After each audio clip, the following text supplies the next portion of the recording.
নমস্কাৰ সকলোকে মোৰ চেনেলটোলৈ স্বাগতম জনাইছোঁ। আজি মিঠাইৰ ৰেচিপি এটা লৈ আহিছোঁ।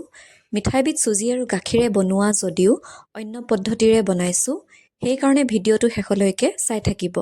দেখিবলৈ আৰু খাবলৈ সম্পূৰ্ণ দোকানৰ দৰে লগা এই মিঠাইবিধ বনাবলৈ 1 বাটি গাখীৰ লৈছোঁ আৰু সেই একে বাটিৰে 1.5 বাটি পাউডাৰ গাখীৰ লৈছোঁ। এইখিনি একেলগে কোনো ধৰণৰ গোট নবন্ধাকৈ ভালকৈ মিক্স কৰি ল'ম।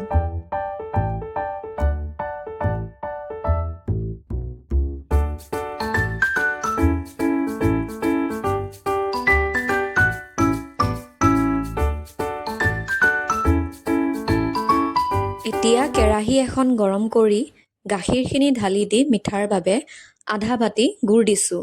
গুড়খিনি গাখীৰৰ লগত ভালকৈ মিক্স কৰি ল'ম আৰু গাখীৰখিনি ঘন হোৱালৈকে কণ্টিনিউ হেতাৰে চলাই থাকিম। হেতাৰে কণ্টিনিউ চলাই থাকিব লাগিব, নহ'লে গাখীৰখিনি তলত লাগি যাব পাৰে। গেছৰ ফ্লেমটো মিডিয়ামতে ৰাখিছোঁ আৰু গাখীৰখিনি ডাঠ হোৱালৈকে ভালদৰে লৰাই থাকিলোঁ। টেক্সচাৰটো লাহে লাহে ডাঠ হৈ আহিব। এতিয়া অলপমান ইলাচি গুড়ি দি দিছোঁ আৰু পুনৰ টেক্সচাৰখিনি ভালকৈ ডাঠ হোৱালৈকে হেতাৰে চলাই থাকিলোঁ।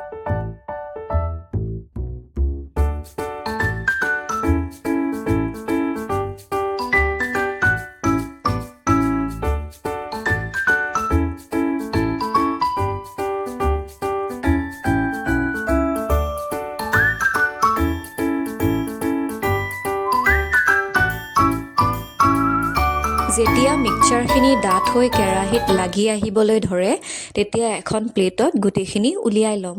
হাতেৰে চুই চালে বস্তুখিনি লিকটীয়া টেক্সচাৰ এটা ওলাব লাগিব। এতিয়া কেৰাহী এখন গৰম কৰি তাত 1.5 বাটি চুজি দিছোঁ আৰু চুজিৰ ৰংটো সলনি হোৱালৈকে শুকানে ভাজি থাকিলোঁ। ভজা চুজিত গাখীৰ দিও মিঠাইখিনি বনাব পাৰি, কিন্তু তেনেকৈ বনোৱা সোৱাদটো ইয়াৰ নিচিনা নহ'ব। চুজিখিনি ভাজি থাকোঁতেও হেতাৰে কণ্টিনিউ চলাই থাকিব লাগিব, নহ'লে জ্বলি যাব পাৰে। গেছৰ ফ্লেমটো মিডিয়ামতে ৰাখিছোঁ আৰু ৰঙচুৱা হোৱালৈকে কণ্টিনিউ হেতাৰে লৰাই থাকিলোঁ। এয়া ৰঙচুৱা হোৱাৰ পিছত চুজিখিনি নমাই ল'লোঁ আৰু গাখীৰৰ ডাঠ মিশ্ৰণখিনিৰ লগত চুজিখিনি মিলাই ল'ম আৰু দুয়োখিনি ভালদৰে হাতেৰে সানি ল'ম, যাতে চুজি আৰু গাখীৰৰ মিশ্ৰণখিনি ভালকৈ মিলি যায়। সানিবলৈ আটা মৰাৰ দৰে হ'ব, যিহেতু গাখীৰৰ মিশ্ৰণখিনি গুড় দিয়া আছে, তাৰ কাৰণে লিকটীয়া হ'ব। সেয়েহে সানি থাকোঁতে আঙুলিত লাগি থাকিব পাৰে। এনেদৰে ভিডিঅ'টোত দেখুওৱা ধৰণে সানি ল'ব আৰু গৰম হৈ থাকোঁতে আমি লাডুবোৰ বনাই ল'ম, নহ'লে পিছত টান হৈ যাব পাৰে। লাৰু বনাবলৈ দুয়োখন হাততে মই ঘিউ লগাই লৈছিলোঁ। তাৰ পিছত অলপ অলপকৈ মিশ্ৰণখিনি লৈ গোল গোল কৰি লাৰুবোৰ বনাই লৈছোঁ। আপোনালোকে নিজৰ হিচাপত লাৰুবোৰ সৰু বা ডাঙৰ কৰি ল'ব।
গোটেইকেইটা লাৰু এনেদৰে বনাই লোৱাৰ পিছত ওপৰত মাজত আধাকৈ কাটি লোৱা আলমণ্ডেৰে সজাই দিছোঁ। লাৰুকেইটা যেনেদৰে দেখিবলৈ দোকানৰ নিচিনা লাগিছে, ঠিক একে খাবলৈও তেনেকুৱাই হৈছিলে। আপোনালোকেও এবাৰ বনাই চাবচোন। ভিডিঅ'টো ভাল লাগিলে লাইক, শ্বেয়াৰ আৰু চেনেলটো ছাবস্ক্ৰাইব কৰিব।